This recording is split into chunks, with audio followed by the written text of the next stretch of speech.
Craigslist is almost never the first place I go when I need to buy something, but sometimes you can get good deals on things that would otherwise be really expensive. At the time, I was searching for new workout equipment. Weights and machines are really expensive to buy new, so Craigslist was the perfect way to find used ones for cheap. Anyways, I scrolled through the site for a few days before eventually finding a posting that looked really good. It was a set of weights for a pretty good deal and was posted only a few hours ago. The poster's name was Mary, so I sent her an email and told her I was very interested in her weight set and would like to pick them up as soon as possible. Mary replied just a few minutes later, saying that she was available tonight when she got home from work at 7. It was a little bit late, but it wasn't too big of a deal for me since I wanted them as soon as possible.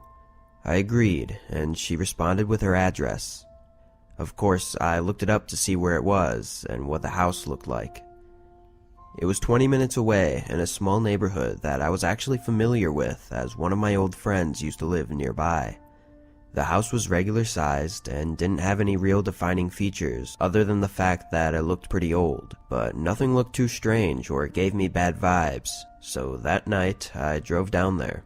The place was at the end of the road in a cul-de-sac, so I parked on the side of the house by their mailbox and made my way up to the front door, which was already opened. I didn't want to just walk into the house, so I knocked on the open door a few times to get their attention. A moment later, a man comes down from the hall. Hi, I was supposed to meet with Mary to look at some workout stuff she had posted on Craigslist.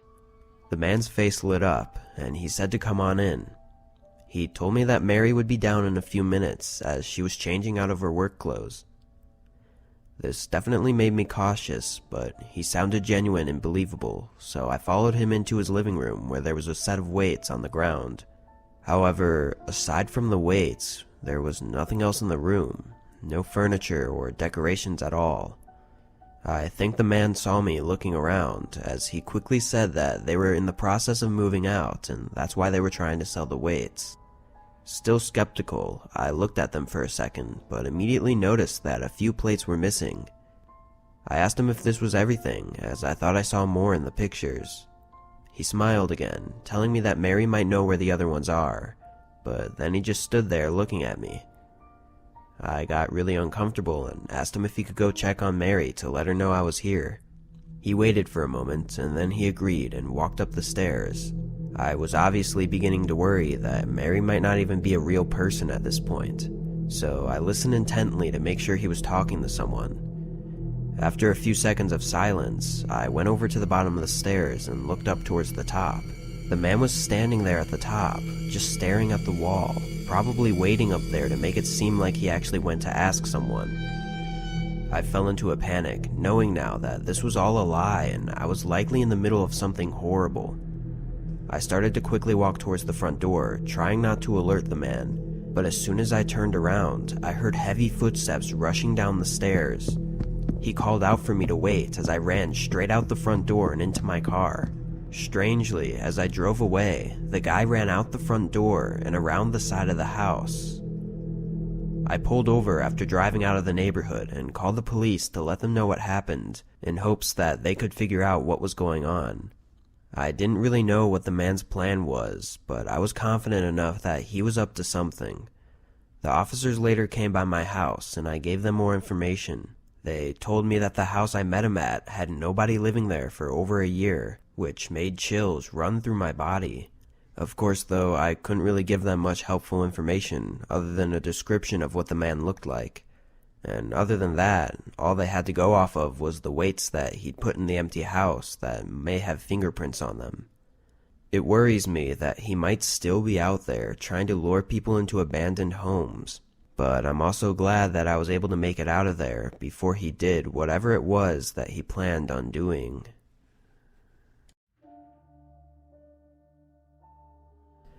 I had just graduated college, and I needed a small place to stay while I searched for a new job. I worked part-time at a small grocery store, but now that I graduated, it was time to start looking for a better job. Anyways, apartments were way too expensive to rent on my own, so I was mainly looking for places with spare rooms for rent.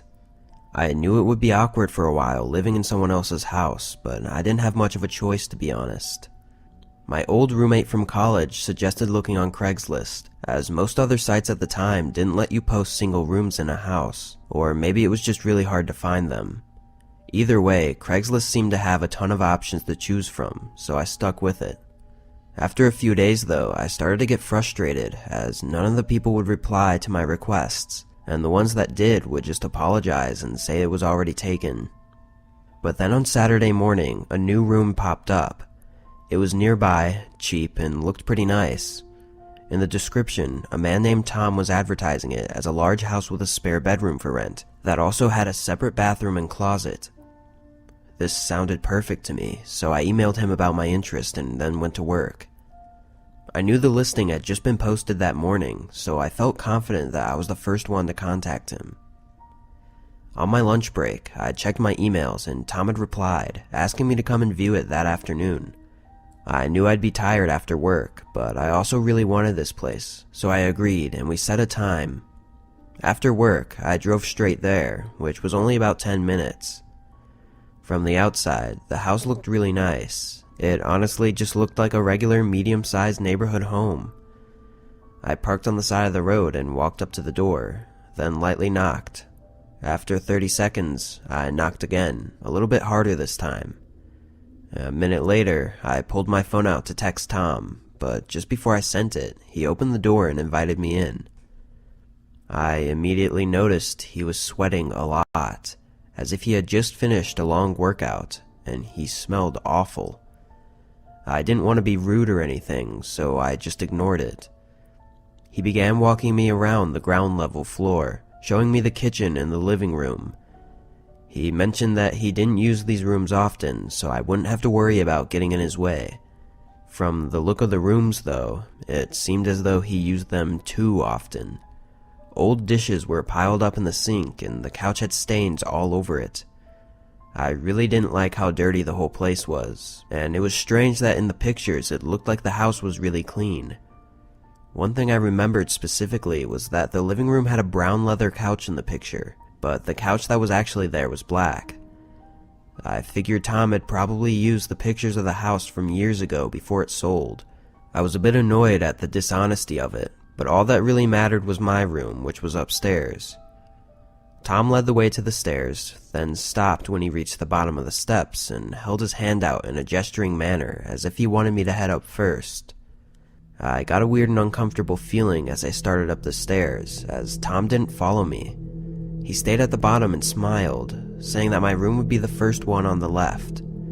I continued to the top and took a couple steps into the hallway before a soft thud came from behind the door to what was said to be my room. I looked back down the stairs at Tom, whose smile was now completely gone. Does someone else live here? He replied in an annoyed tone, telling me that it was just one of his friends staying the night and not to worry about it, then urged me to check out the room for myself as he was sure that I'd like it. I was definitely pretty nervous at this point, scared even. Why wouldn't he have told me that someone else was here? It seemed like something that I should know. Everything started adding up, and all I wanted was to get out of there right away. I tried to act confident and began walking down the stairs as I explained that the place wasn't going to work out for me. He didn't seem to like that answer, and he moved his body to block most of the bottom of the stairs. I stood a couple steps away and firmly told him that I needed to leave. He asked me again to check out the bedroom to at least see if I liked it, and again I said I was not interested. He looked at me for a moment. Then, to my surprise, he smiled and said okay, stepping aside. I quickly walked past him and straight out the front door. I don't know what was going on in that house, but something didn't feel right about any of it. I even felt lucky to have been able to leave so easily. In the moment, I thought I was going to have to force my way out. I checked Craigslist a couple hours later, and the posting had been removed. I still wonder who and what was in that room upstairs. For all I know, it could have just been an empty room, but something tells me that it was something much worse. I lived with a friend of mine who I'll refer to as Nick in a small house for a few years during college. He was my roommate for the first year, and then we decided to move out of the dorms and share the rent on a house since we both had decent enough jobs. This was both of our first times renting a place, so we didn't really know how to budget properly. After a few months, everything was okay, but it was almost a year in when we realized that this place was eating up both of our bank accounts. So the obvious solutions were to either move out or find another roommate. Neither of us wanted to leave, so we started the search for a roommate. We started by asking all of our other friends, but none of them were interested, so really the only option was to put up a post online. I made a post on Facebook Marketplace, and Nick made a post on Craigslist. Again, neither of us have ever done this, and it felt kinda weird, but we knew we didn't have much of a choice. A few weeks went by with just a couple of responses, but none of them seriously considering moving in, before Nick shows me an email he got from someone named Sam replying to his Craigslist post. The guy seemed legit, and the following day he came over to view the house. I should mention, he was a couple years older than us and had just graduated, but he seemed pretty nice and looked clean and everything, so we were glad to have him. He agreed to the split of rent and moved in the next week. In the few months following, Sam would hang out with us a lot, and we actually got to know him pretty well.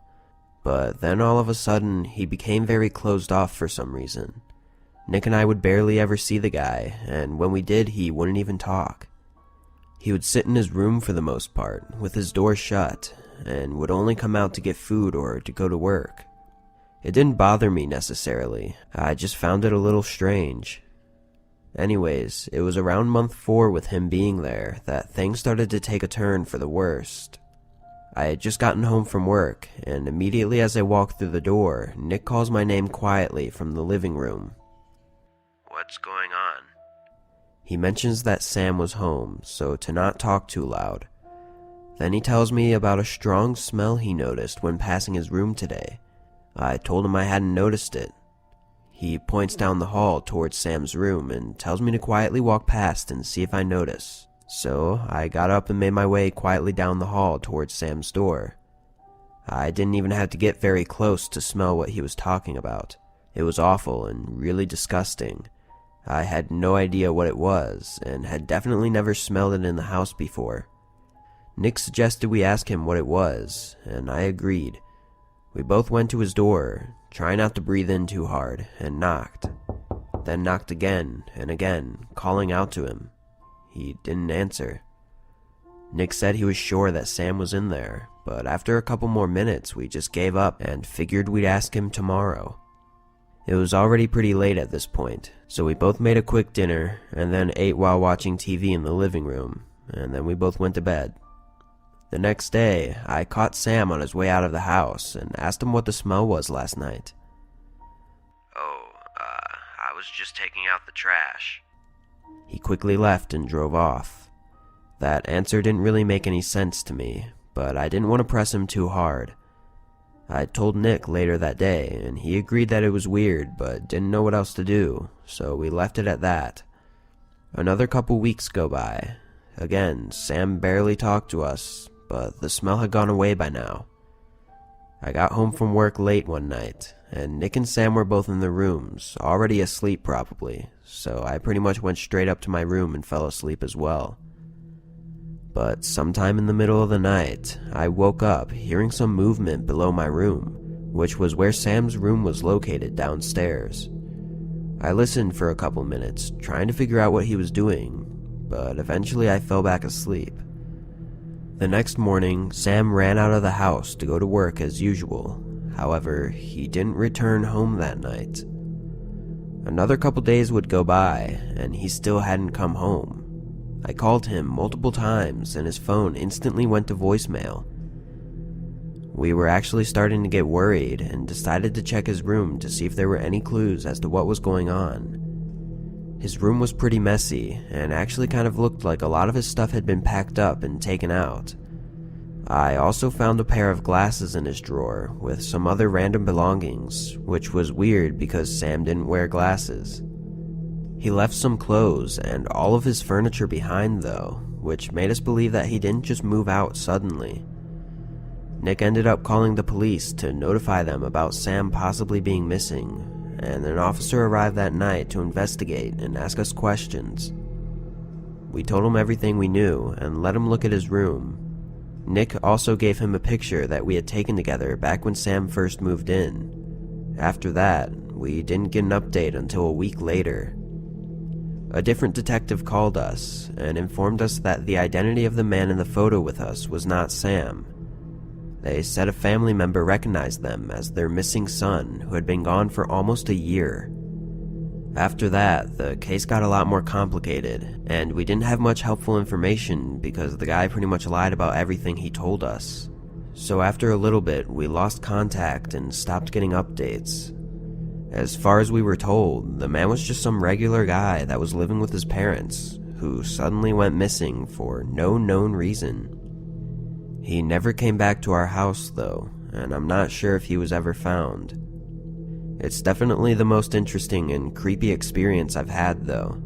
Just knowing that I was living in the same house as someone who made up a completely fake identity and was legally missing gives me chills every time I think about it. It's pretty hard not to assume that this man was trying to hide from the police because of something he had done, or was still doing.